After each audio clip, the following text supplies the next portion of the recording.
አዊ አሁን ቬነሪ የሚገጠምበት ሰዓት ላይ ደርሻለሁ። ቬነር ከተገጠመልኝ በኋላ ምን አይነት መልክ ይኖረኛል የሚለውን ለማየት በጣም ጓግቻለሁ፣ እንዲሁም ደግሞ ፈርቻለሁ። እስኪ አብራችሁን ቆዩና ምን አይነት መልክ እንደሚኖረኝ አብረን እንየው። አመሰግናለሁ።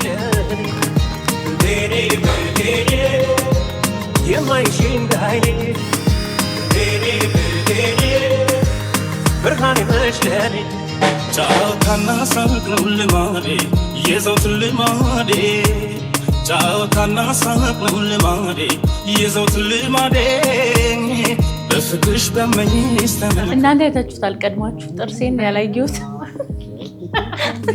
ተመልካቼ ይገርም አዊ በጣም ነው የሚያምረው በእውነት ቴንኪው ወደድከው እውነት እኔ በጣም ነው የወደድኩት